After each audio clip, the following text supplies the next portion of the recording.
Hello there guys, it's me Unstable Voltage and welcome back to Civilization 5 Brave New World Edition, playing as Germany and still heading ever closer towards that cultural victory.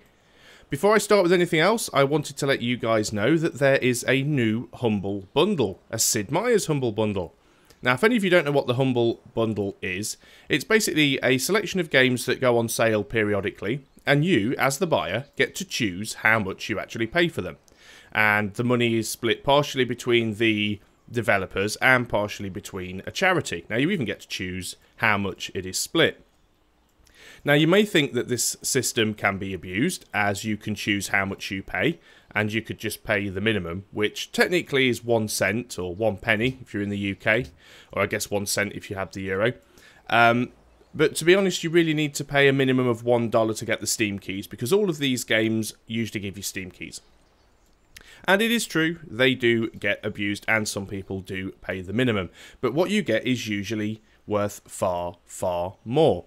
So currently it is the 5th of February 2014, so there are 13 days left on the Sid Meier's Humble Bundle. And what you get in the Humble Bundle is Civilization 3, the Complete Edition, and Civilization 4, the Complete Edition. So you've got all the DLC and expansions. They are a little bit dated, but they're still very fun to play. You also get Sid Meier's Ace Patrol, which is a World War I based strategy game, turn-based strategy based on aircraft. There's also the Pacific Skies expansion for that game. And you get Sid Meier's Railroad. Now, you get all of those regardless of how much or little you pay. So for $1, you could get all of those on Steam. If you pay above the average, which is currently, at the time of recording this, $8.20, you will also receive Civilization 5 and the Gods and Kings expansion.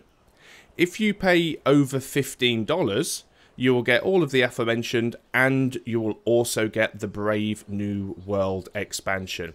So it's absolutely worth it at the moment, because even if you forget about Civ 3, Civ 4, Ace Patrol and Railroad, for 15 US dollars, which is like 10 British pounds, and I guess it's somewhere around about 15 euros. I don't know the conversion rates exactly, but you for that can pick up Civilization 5, Gods and Kings, and Brave New World.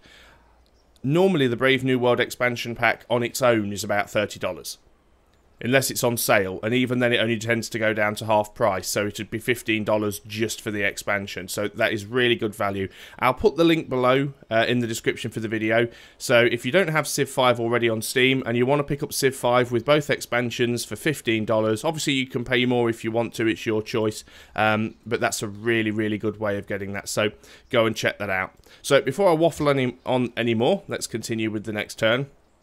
I'm actually quite well ahead of the AI at the moment.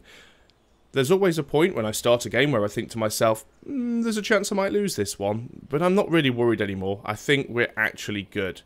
Japan are a little bit upset that I'm getting friendly with Kiev. Well, sorry, but I'm not going for a diplomatic victory. It's not like I even intended to get friendly with Kiev. They actually decided to get friendly with me.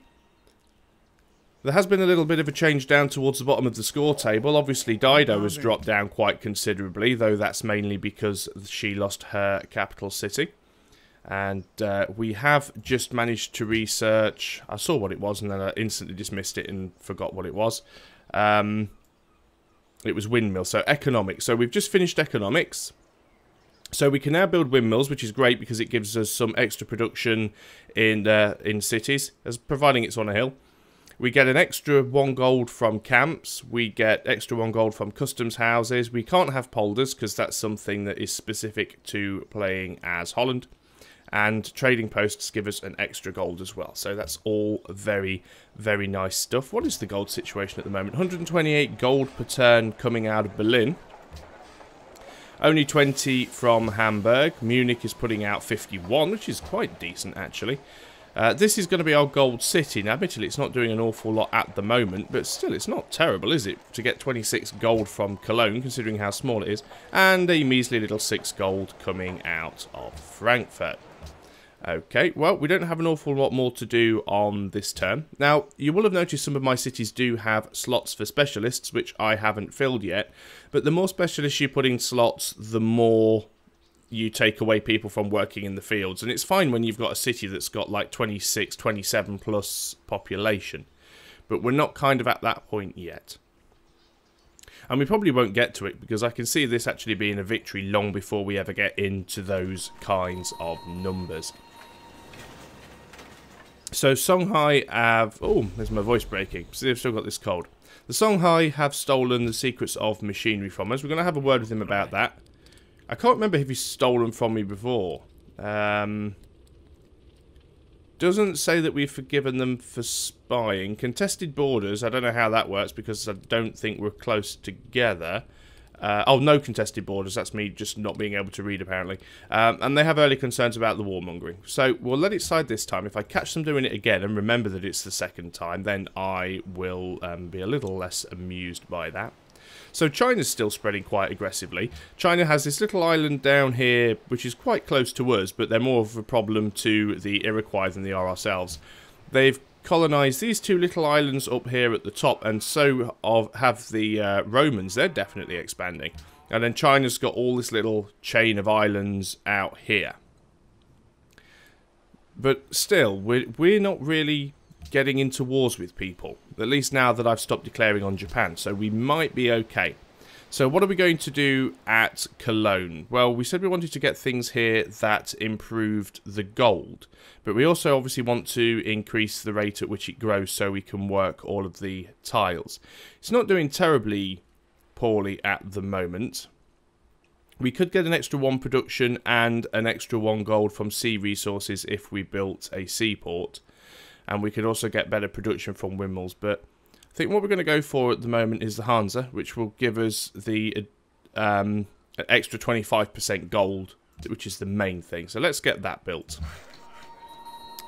And we've got workers down here. I assume they have built that camp. Yes, they have, because it is now giving us 1 gold. So all we've really got now is these hexes here, which we could tap up for food. But what we'll probably do is build trading posts where we can. And these guys have now finished. Don't have an awful lot for you guys to do now. Obviously, we're starting to spread over here. We've got another antiquities site. This is something that I will explain probably in this video if we get our archaeologists quick enough. I think what I'm going to do now, and this might be controversial, but I'm going to disband this worker. I really don't need that many of them, simply because I've pretty much upgraded all of the useful tiles that I can work. I've still got 2 workers sitting here that are just doing absolutely nothing because I've got no jobs for them to do. Okay, you want to continue giving me 5 gold per turn for salt? That's fine. I could, of course, just disband all the workers I don't need and then just buy or produce more when I want them, but the problem with that is either it's going to cost me a lot of gold or it's going to take a few turns. So, once again, the Romans want to go back to war with Carthage, and I'm just going to keep out of that. You already consider me a warmonger, so why do you keep inviting me into wars with you? So, the Great Mosque has been completed by the Songhai. Again, not something that I am particularly bothered about. No longer friends with Kiev. Again, could not care less. And we have completed steel, just for the sake of backfilling the tech tree, because we had quite a lot of that to do. So, the recommended build actions we're getting from the AI here is to build a lumber mill, which would give us +1 production. Obviously, we get 1 food from the forest, and we get 1 production from the forest. It wouldn't remove the forest, but we could also build a trading post, which would give us 2 gold. Now, this isn't intended to be a gold city. In fact, I don't know what sort of city I want this to be anyway. I could just use it for production. I think we will go for gold, though. I think we will go for trading posts. Now, what I could do, which was a little silly because I actually deleted them, is I could take one of my workers back up here, which I think I will, and I might try and build a couple of trading posts. Obviously, it's going to take a long time before this place grows enough to actually be able to work another tile. Let's just look at the management. Obviously, yeah, we're working all the tiles that are worth working, really, because 1, 2, 3, 4, 5, 6. It's going to be 24 turns before we can work another tile. If we put it onto food focus, we could have another citizen in 4 turns. I think we're going to do that. We're going to put it on food focus for 4 turns, just until we get another citizen. That seems like the most sensible thing to do. And we have a cargo ship. Let's search by highest gold, because, you know, that's what we trade for. And we might as well just carry on trading with... We could also try Rome. It's the same gold. We wouldn't get quite as much science from doing that, but we would certainly put some of our religious pressure on them. Not that it's going to be enough to do anything to them, so I think we'll just continue trading with the Incans. I don't intend to spread my religion any further than it already has. I mean, if the opportunity arises, open your borders for salt. That's fine by me. Yeah, if the opportunity arises to spread my religion, I mean, I will take it because I get bonuses and benefits from it. But I'm not going to deliberately go out of my way to try and spread it to other people. It's been directly spread to my closest neighbours, which, as far as I'm concerned, is great. And just wait for this turn to finish resolving itself. A research agreement has completed, which is nice. Salt and citrus to the Songhai was a previous... where's he gone? There he is. Was a previous deal that we had going. So let's see if we can get that. Now, sometimes you will notice that you might have had a deal going and then it will disappear. So once the deal's ended, you might not be able to redo it. There's any number of reasons that could be. Firstly, it could be because they no longer have access to a particular resource. Maybe they had a surplus because they were getting it from a city-state. Or maybe they have had the... maybe if it was their own, maybe they've had it pillaged and it's no longer connected to their trade network. Maybe they have... had that city taken over and it's now no longer within their borders, so they could have actually lost access to the resource. It's also possible, if you were swapping it for one of your resources, that they are now getting that resource from somewhere else and no longer need it from you. So it does happen as the game progresses. What I wanted to do was have a look at the culture overview. We've still got a few great work slots available. We don't really have a lot of slots available for artifacts. Now, the artifact slots look very, very similar to the... well, I say very similar. They look identical to the Great Works of Art slots. So, we need to sort... Can we get that from tourism? No, it just says Great Work slots. It doesn't really tell us. So, what we need to do is we need to build museums. So, that is something that we will get onto. Obviously, we're working towards the World Fair at the moment. 77% completed. I'm not sure how far we are through it. Once it's done, of course, we also want to build the Louvre here. Someone has just founded a pantheon in turn 283. That's optimism, if ever I saw it. And we've researched gunpowder. Does it tell me who? The Songhai. Songhai have started worshipping a pantheon of the gods. They have chosen the believed dance of the Aurora. +1 faith from tundra tiles without forest. Well, yeah, I guess you've got one. Yeah, okay, you've got a couple more. Still, a bit late in the game now to be worrying about religion, don't you think, Songhai? So, over to Munich. What are we going to do here? Well, I guess we could build a museum here. It would make more sense to have our museums in the capital, but obviously you're limited to where you can have museums. Let's go for the World Fair for the time being. We don't have a massive amount of production here, but let's put as much as we can into that. Now, here's the archaeologist. We finally have one. So what you need to do with archaeologists is take them to these antiquities sites. Now, have we got one closer to our... Well, we probably have got some up there close to the capital. But what we're going to do... I could try and nab that one before their borders expand. It's risky business, that. But I think I will. I'm going to see if I can get there. And there's a good reason for wanting to do that, and I will explain when I get to it. If this works, it might not pay off. I can go for a research agreement with Dido. I don't think she's going to be a threat, but why does she want me to give her gold and iron? Let's just do that. No? Fine, I'm not bothered. So, there's basically two things that you can do with an archaeologist once you've dug up an antiquities site, and which one you choose depends on a number of factors such as where it's located and how many free works of art slots you have. But again, I'll point that out when we get there. Did I just see that somebody's completed the Louvre? Another player has constructed Taj Mahal, don't care. Inca new allies of Ur, we'll fix that in a moment. Oh, Singapore want the Louvre. Okay, fine, so no one has built the Louvre yet. Renaissance era for the Japanese, that is fine. So, without wanting to upset you too much, Incans, they're mine. Go away. Okay, let us move on to the next turn once again. I'm definitely going to have to play with a harder AI difficulty setting on future games because there's too little to do in between turns sometimes. Okay, he wants to continue to give me gold for silver. Fine. Getting 203 gold per turn at the moment. A lot of Japanese guys within my borders. They shouldn't really be too much of a threat. I mean, of course, they could turn on me. Although I could probably easily beat them. Wow, there's a lot of stuff going on there. Some alliances changing. May purchase with faith. Don't have a lot of faith though, so I'm not going to bother with that at the moment. Once again, it's another turn where I can't really do anything. How wonderful. Just waiting for that research agreement between the Iroquois and the Incans. That's fine. So we're just going to wait for these archaeologists to actually get to that antiquities site. Now, as you can see, it actually says there, it gives on the tooltip, when improved with words.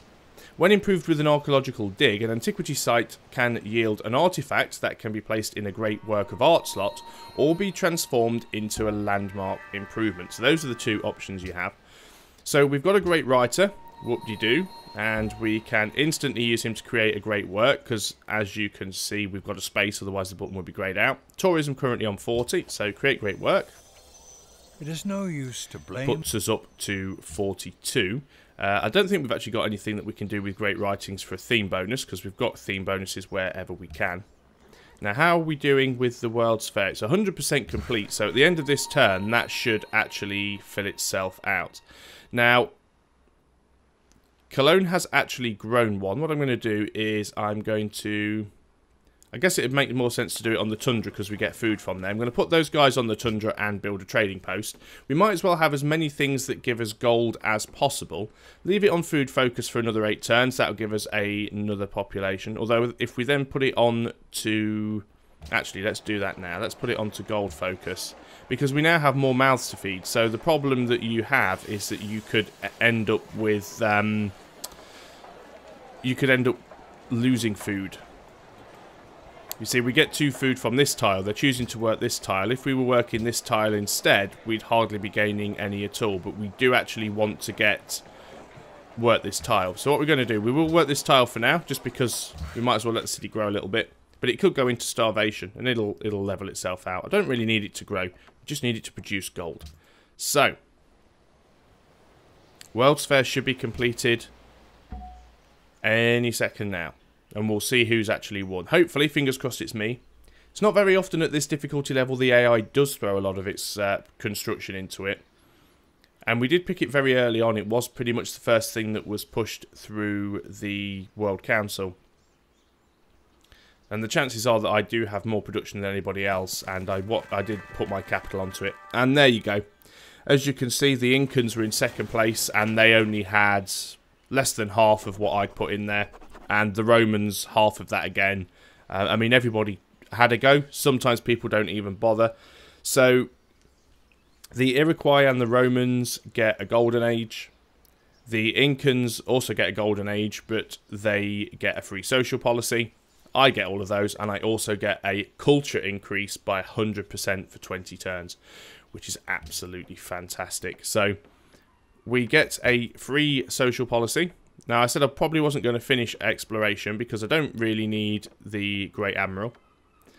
And although completing it all does allow us to see all of the hidden great antiquities sites. So I probably should do that. So we're going to do that, actually. But we do still have enough culture to buy another social policy. And we can't do ideologies yet. I don't know what's wrong with me today and words. We can't do ideologies yet because we either need... I'm just going to give up. Okay, we either need 3 factories or we need to enter the modern era, and neither of those have happened. And now I've managed to click away. So we are going to go for rationalism. Adopting it will give us 10% science improvement while the Empire is happy, and allows us to build the porcelain tower, which I think somebody else has already built. There we go. Words. I don't know what is wrong with me today. So we currently have 220 research per turn. If we take that, it goes up to 242. Not a massive increase, but it's still better than it was. And we now get to choose some productions, of course, because these cities have now finished building what they were building. Oh, I stand corrected. The porcelain tower has not been built. Although the porcelain tower is... City of Wonder was built 50% more science generated from research agreements. Yeah, it actually just gives you more science from research agreements, which I'm not really that bothered about doing at the moment. So that's not terribly important. We're going to build the museum here. Oddly enough, it hasn't told me that Berlin needs to build something. Oh, Hamburg does as well. Okay, fair enough. We're going to do this manually. So we are going to change production here, and we are definitely going to go for the Louvre. We do need the Magician's Guild as well, and we'll need a museum, but we will get around to that. We're going to go down to Hamburg, and we are going to choose production. And here, I guess we could... Well, again, there's not much point having the porcelain tower. It would give us an extra 2 great scientist slots. I guess that would be useful, because we could use those to stack. We'll do it. We'll queue it up. We'll see if we can get there. It probably won't happen, but we'll give it a go. So we have a Great Admiral now, which I really didn't want at all. What I might do is just park him out here, and I might just sort of put him to sleep and see if one of the city-states want one, and then gift it to them and use that for some influence. It's about the only thing I can really do. So my archaeologists have arrived at this antiquities site. I am going to get them to construct an archaeological dig. It will take 5 turns. Hopefully they'll be able to do it. It won't even matter if their borders expand here, because I have open borders with them anyway. It will, however, tick him off if I rob one of these that's within his own borders. Now, I'm taking this one that's further afield for 2 reasons. One of them is because it's within 3 hexes of his city, which means he can technically work that tile. And by me taking this one, I'm robbing him of it. And I believe archaeologists can actually pass through enemy terrain, through enemy borders. I'm not 100% sure off the top of my head. I'm fairly certain that they can. I just can't remember. So, again, very uneventful turn. Let's continue. But the archaeologists are actually quite an important part to play in tourism when you're trying to get a cultural victory. I'm just probably going to end up rushing through these next few turns just to show you what you can actually do with an archaeologist, and to try and explain the reasoning why I pick certain dig sites over another. Wherever we look. Now we have chemistry. Can't steal from the Inca because they don't have any technology that we don't already have.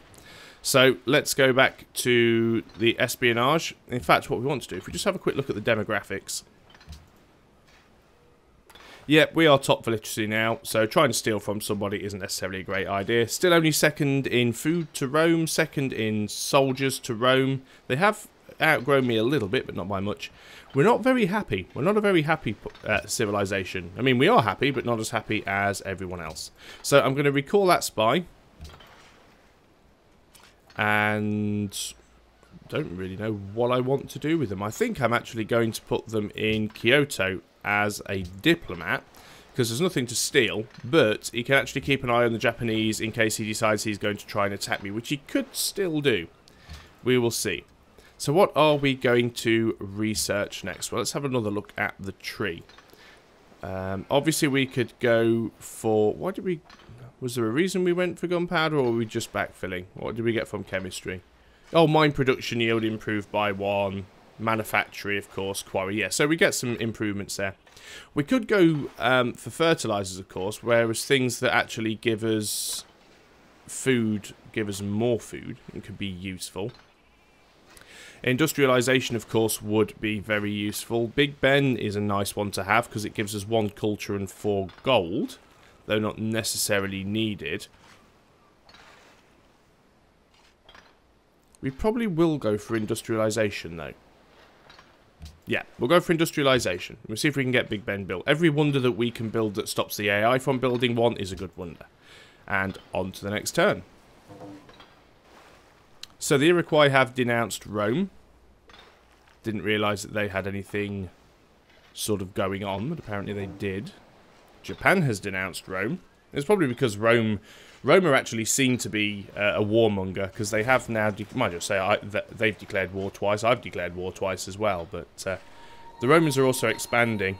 Although they don't have that much area. I can't see what they've got over on this side, to be quite honest. But they are sort of moving further over here. Munich demands wine, which I currently don't have any access to. Again, not a lot I can do. We've still got to wait for these guys doing their dig, so I'm going to go on to the next turn. Iroquois and the Inca are now friends. Well, they were before, so they obviously just renewed that friendship pact. Mutual open borders with the Incans. That's fine. I mean, we're already on top of them as far as culture goes.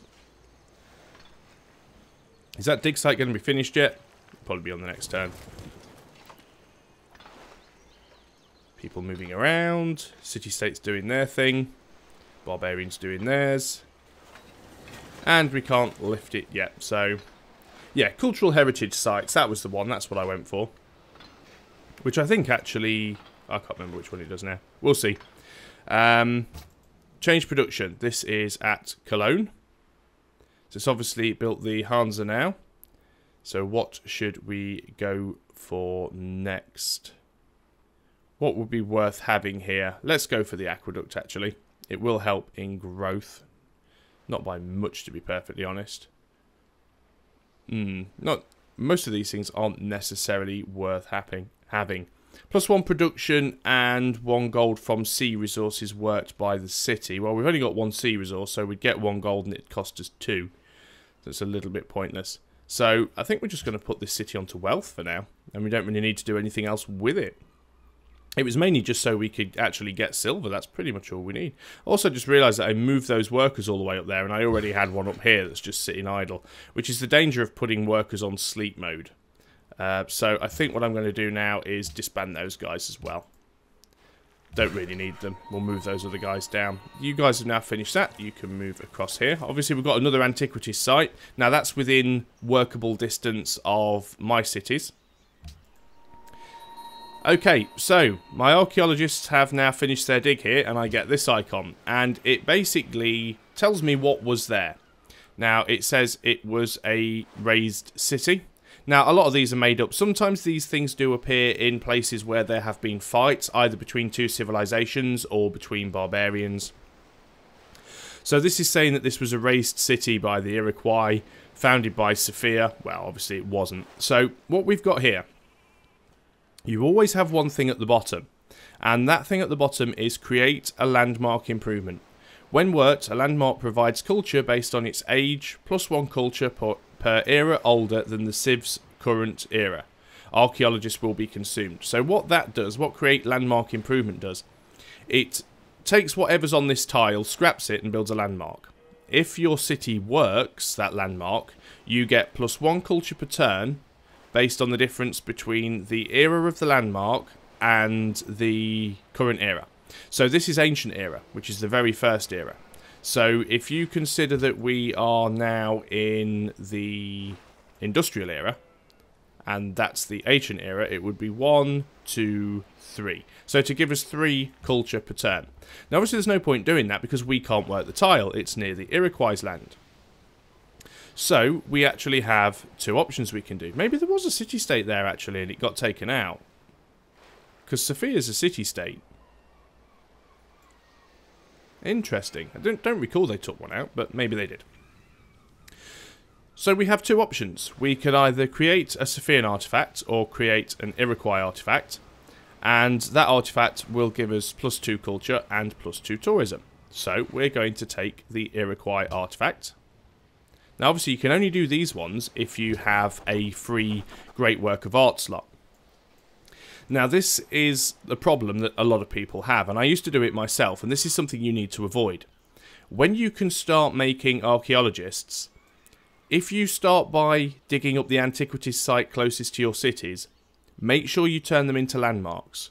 Don't pick up the artifacts, because what will happen, you'll start with all the ones closest to you and pick up all the artifacts. Then you'll start moving to the ones that are further away. And you won't be able to pick the artifacts up because you won't have any space for them. And building a landmark becomes pointless because you can't work the tile. So all of the ones that are close to you, especially the ones that are within your own borders and within 3 hexes of a city, you want to turn them into landmarks so you can work them. So always landmarks closest and rob the archaeology further away. The other good thing from actually robbing archaeological dig sites from lands that are further away from yourself, particularly if they're near somebody else's borders, is you've got more of a chance of getting archaeology that isn't from your civ, like the way I just got that Iroquois artifact there. Now obviously you can see this icon here. I've lost it now. This is the icon for the antiquities site, and if you look at the colours on it, it's fairly normal with like a blue sky and some stone. But if you look over here, where I saw one a second ago, that's a normal one, that's a normal one. Okay, I've lost it now. I did see one. Point me in the right direction, guys. This one here. As you can see, the sky is red and the stone is blue. This is a hidden antiquities site. You can only see these if you actually have the exploration tree maxed out, which is why I did it. Even though I didn't particularly need that last policy, only people that have that policy tree maxed can see these antiquities sites, so it does give us a few extra ones that we can pillage later on. So tourism's now gone up to 44. Remember, it was on 42 before, so we've got an extra 2 culture per turn, extra 2 tourism per turn. The Incans want me to give them 1.5k.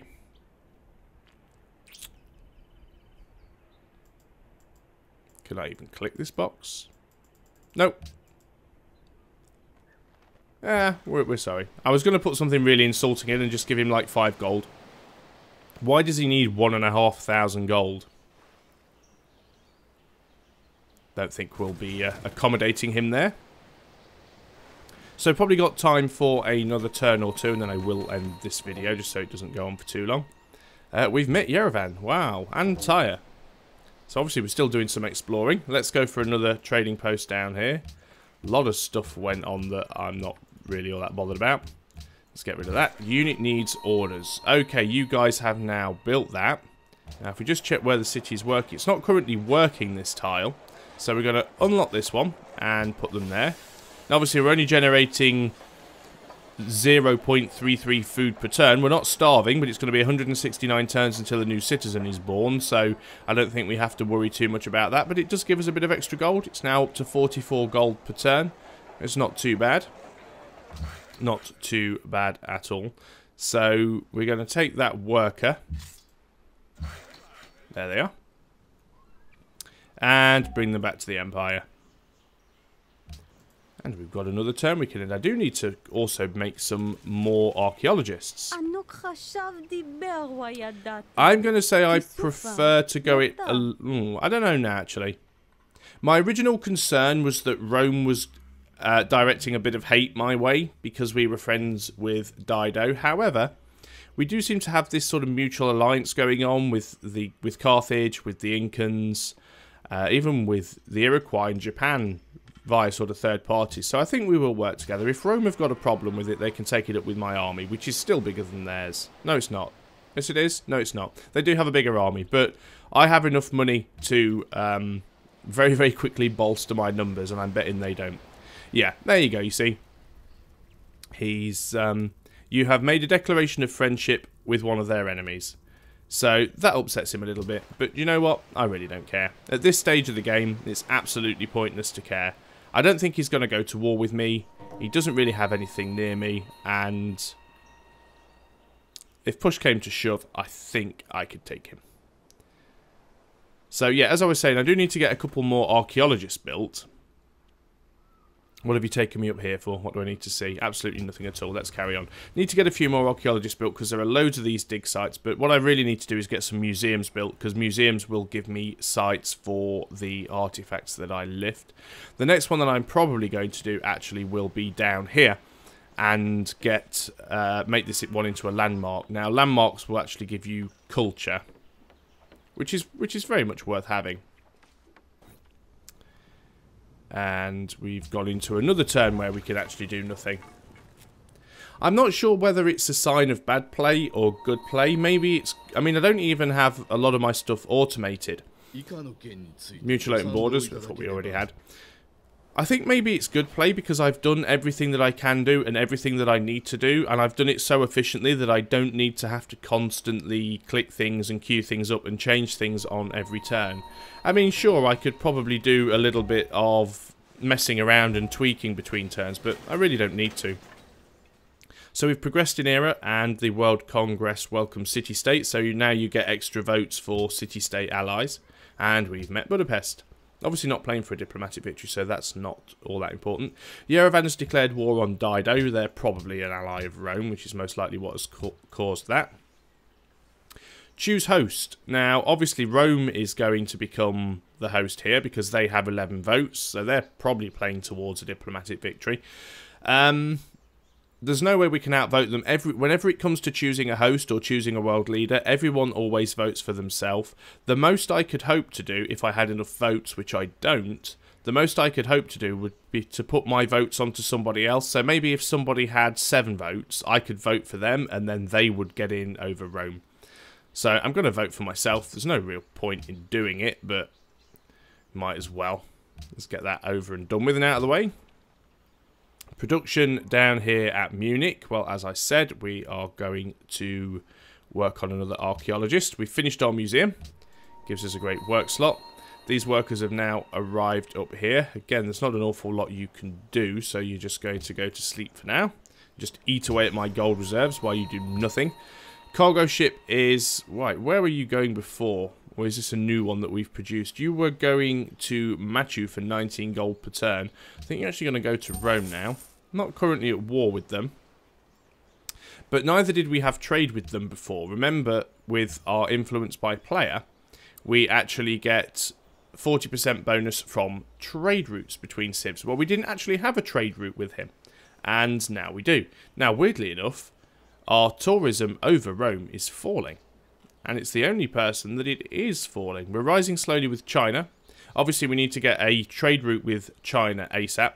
Still influential over Carthage and Japan. Not dominant with either of them yet, but 154.7% influential over Carthage. We could quite possibly become dominant there. The Inca, very close to taking over them culturally. But yeah, China's going to be our biggest problem. Is he going to tell me what the tourism output is? So, 8,294 culture, 3,174 tourism in total. So, we could. I think we need to get a trade route with them. That's important. And also, if we get a few great musicians, we can actually use them to do a... music tour. Now, we can still only establish trade route between our own cities. So what we're going to do is we are going to disband this caravan. And I'm actually going to purchase, because why not, I've got loads of money. I'm going to purchase a cargo ship. And I can't do anything with that cargo ship on this turn, so let's go next turn. And then I definitely will end this video because it has now overrun. I always aim for these videos to be around 30 minutes long, and I always set myself a timer for 40 minutes and then end up running into about 50 minutes. It's totally ridiculous, but I just love having an extra turn. Research agreement, yeah, I've got the gold, why not? I'm ahead of you scientifically, and it will give us more of an edge than anybody else, probably. China has gone to war with Rome, which is absolutely fine as far as I'm concerned. Those two can duke it out. You want to give me 1 gold per turn to open my borders? Nope. Not at all. City-states doing their thing. Barbarians doing theirs. Rome becomes host, which obviously we did expect to happen. That's not a shock to anybody. So, cargo ship. What we're going to do with this cargo ship, if we can, and indeed we can. It's a shame because there are a lot of cities here that could give us quite a bit more gold, but that's not what we're playing for. We want to trade with China. Now, funnily enough, I can see 4 Chinese cities here that all have the same religion as us. Yet we don't have a shared religion. But we will trade with China. And that will hopefully now Where's China? There we go. We now have the 80% bonus because we have the 40% bonus from trade routes between civs, which means that I'm rising much more quicker. Still going to take 642 turns, but again, it says that's assuming that tourism output remains the same. We will get more tourism, and particularly once you start getting things like airports and what's the other one? Hotels. Your tourism just basically doubles. So that's going to be very good. And even against Rome, we're still rising quickly. So yeah, we are well on our way to this victory. Just having a quick look around the map before I end, just to make sure that everything is in order. I don't think anybody else is going to start trying to settle any units. I always have a quick look just to see army-wise. Obviously, we can see Spartacus. Yes, he was Japanese. We can see great generals and just have a look around and see where other people's units are. See if they've been settling any new cities. I think Rome and China are probably going to war over this little thing here. Because their capitals aren't that close together. Obviously, Rome still has Carthage. See, Rome's city size is only 14. Their capital city is only 14. My capital is... That's not my capital. My capital is 17, which isn't massively larger, but... Yeah, they are definitely behind on population. But that's about all I can do for this turn and also for this video. So I will see you guys next time. Remember the Humble Bundle if you want to get your hands on Civilization 5 and both expansion packs for $15. Like I said, I will put the link below the video in the description. And I'll see you next time. So until then, goodbye for now.